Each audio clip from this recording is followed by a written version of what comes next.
Olá, tudo bem? Paz do Senhor, eu sou a Jéssica, participo ativamente da Igreja do Nazareno Castelo Branco e o Ministério de Mulheres desafiou a falar sobre os heróis da fé neste mês de março. O meu herói da fé é John Wesley.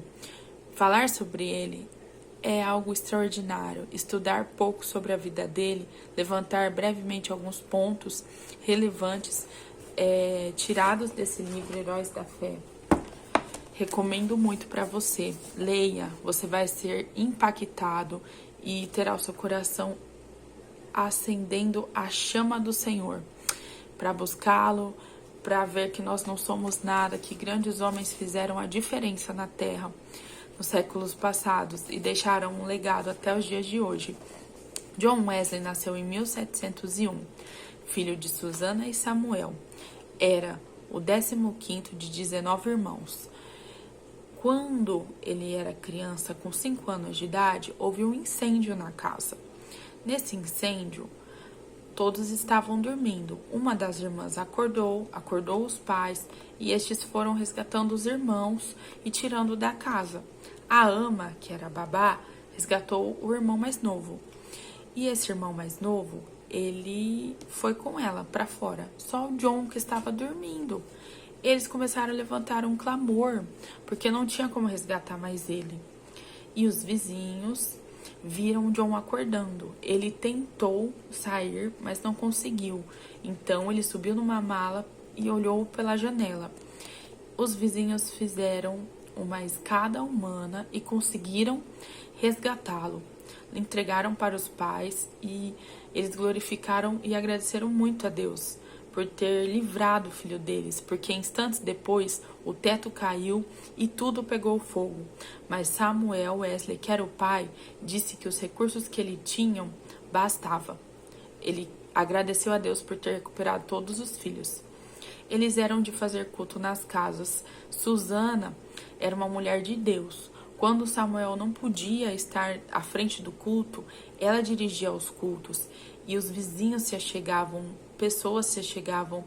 Chegou uma vez que teve reunião com 40 pessoas, glória a Deus por isso. E John Wesley, a família era de uma condição muito simples.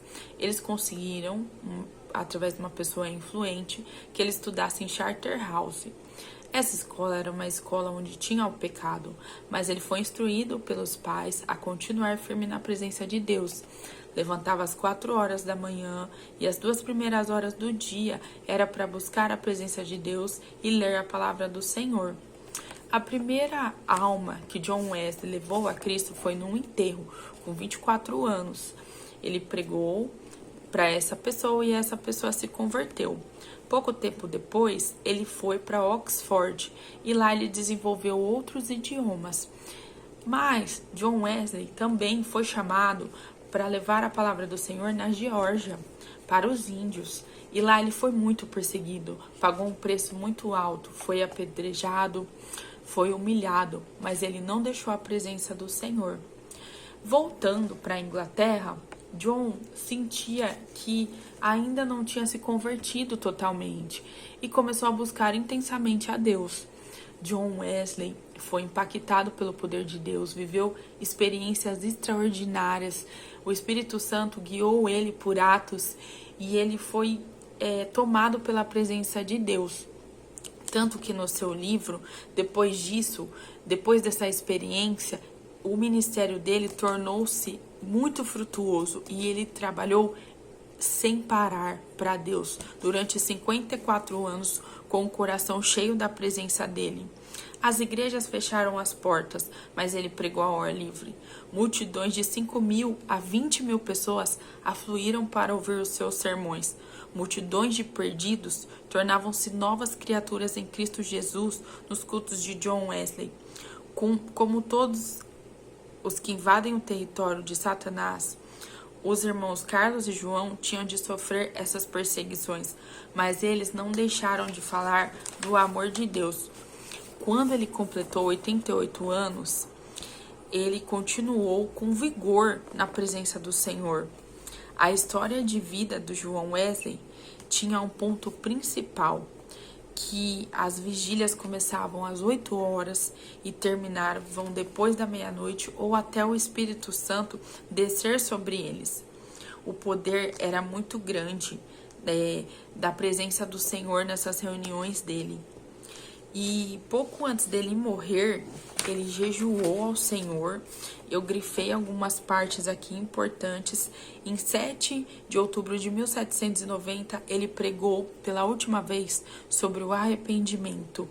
E a palavra do Senhor se manifestou com grande poder e lágrimas.